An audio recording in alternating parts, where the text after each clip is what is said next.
Hi friends, welcome back to my channel. ఈరోజు మనం tomato kurma రెసిపీని ఎలా చేసుకోవాలో చూసుకుందాం. వాటికి ఒక 10 వరకు మీడియం సైజ్ టమాటోలను తీసుకోవాలి. దీనికి బాగా పండిన టమాటాలు అయితే బాగుంటాయి, లేదంటే ఇలాగా మీడియంగా పండినవైనా సరిపోతాయి. ఇంకా దీనికి కారం కోసం 4 పచ్చిమిర్చిని తీసుకోవాలి.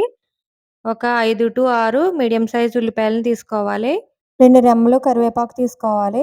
ఇప్పుడు వీటినన్నిటిని సన్నగా తరిగి పక్కన పెట్టుకోవాలి. ఇప్పుడు స్టవ్ ఆన్ చేసి ప్యాన్ పెట్టుకుని ఒక 3 టేబుల్ స్పూన్ వరకు ఆయిల్ వేసుకోవాలి. ఆయిల్ కొంచెం కాగాక దానిలో ఒక 2 టేబుల్ స్పూన్ వరకు పచ్చిశనగపప్పును వేసుకోవాలి. దీనిలోనే ఒక 2 టేబుల్ స్పూన్ వరకు జీడిపప్పును వేసుకోవాలి. ఈ ఫ్రైకి జీడిపప్పు ఎక్కువగా ఉంటే బాగుంటుందండి. వీటన్నిటిని ఒకసారి ఒక 2 మినిట్స్ పాటు ఫ్రై చేసుకోవాలి. తర్వాత దీనిలో ఒక టేబుల్ స్పూన్ వరకు జీలకర్ర వేసుకోవాలి. వేసుకుని ఒక 2 మినిట్స్ పాటు ఫ్రై చేసుకోవాలి. ఇవి కొంచెం ఫ్రై అయినాక ఇందులో 2 రెమ్మలు కరివేపాకు వేసుకోవాలి. తర్వాత సన్నగా కట్ చేసి పెట్టుకున్న ఆనియన్, పచ్చిమిర్చి ముక్కలను వేసుకోవాలి. వేసుకుని వీటిని ఒక 5 మినిట్స్ పాటు ఫ్రై చేసుకోవాలి. ఇవి కొంచెం మెత్తబడినాక ఒక హాఫ్ టేబుల్ స్పూన్ వరకు పసుపు వేసుకోవాలి. పసుపు వేసుకుని ఒక 5 మినిట్స్ పాటు ఫ్రై చేసుకోవాలి. ఈ ఉల్లిపాయ ముక్కలు బాగా ఫ్రై అయ్యేదాకా ఫ్రై చేసుకోవాలి. ఉల్లిపాయ ముక్కలు బాగా ఫ్రై అయినాయి కదా!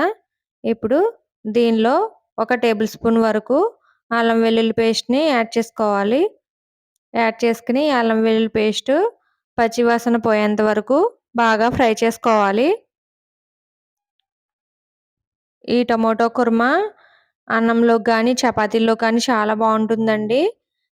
తర్వాత దీనిలో సన్నగా తరిగి పెట్టుకున్న టమాటో ముక్కలను కూడా యాడ్ చేసుకోవాలి.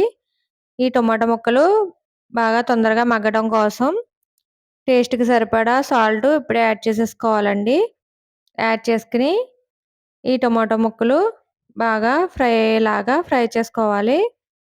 ఇదొక 10 నిమిషాలు టైం పట్టినా కర్రీ మాత్రం చాలా అంటే చాలా టేస్టీగా చాలా బాగుంటుందండి. మనకి వేసవికాలం ఏమీ తినబుద్ధి కాదు కదా! అలాంటి టైంలో మనకి ఈ నోటికి రుచిగా ఏదైనా తినాలనిపించినప్పుడు ఈ కూర చేసుకొని తింటే చాలా టేస్టీగా చాలా బాగుంటుందండి. ఈ కర్రీ చాలా అంటే చాలా బాగుంటుందండి. టేస్టీగా మీరు కూడా ఒకసారి చేసుకొని ట్రై చేయండి. మీ ఇంట్లో వాళ్ళందరూ ఫ్యాన్ అయిపోతారు ఈ కర్రీకి.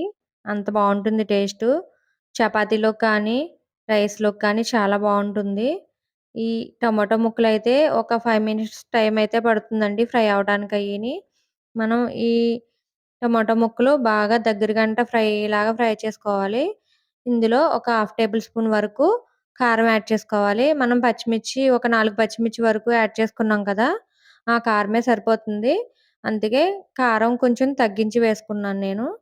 కావాలంటే మీరు కారం స్పైస్ ఎక్కువ తినేట్లయితే కారం ఎక్కువ వేసుకోవచ్చు. ఇప్పుడు దీనిలో ఒక 1 టేబుల్ స్పూన్ వరకు ధనియాల పొడి, ఒక హాఫ్ టేబుల్ స్పూన్ వరకు జీలకర్ర పొడి యాడ్ చేసుకోవాలి. యాడ్ చేసుకొని వీటినన్నిటిని బాగా మిక్స్ అయ్యేలాగా కలుపుకోవాలి. ఇప్పుడు దీనిలో ఫైనల్‌గా కొత్తిమీర యాడ్ చేసుకోవాలి. ఈ కొత్తిమీర కూడా కొంచెం ఫ్రై అయితే బాగుంటుందండి. ఈ కొత్తిమీరను కూడా ఒక 5 మినిట్స్ పాటు అలాగా ఫ్రై అయ్యేదాకా కొంచెం ఫ్రై చేసుకోవాలి.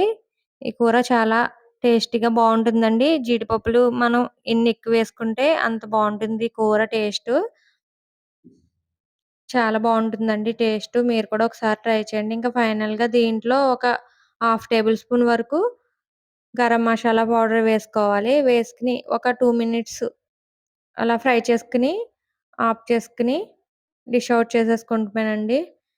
కూరైతే మాత్రం చాలా టేస్టీగా ఉంటుంది. ఇన్ని సార్లు చెప్తున్నానని కాదు. ఒకసారి మీరు కూడా ట్రై చేయండి. మీకు ఈ వీడియో ఎలా అనిపించిందో కామెంట్ చేయండి. మీకు ఈ వీడియో నచ్చినట్లయితే లైక్ చేయండి, షేర్ చేయండి.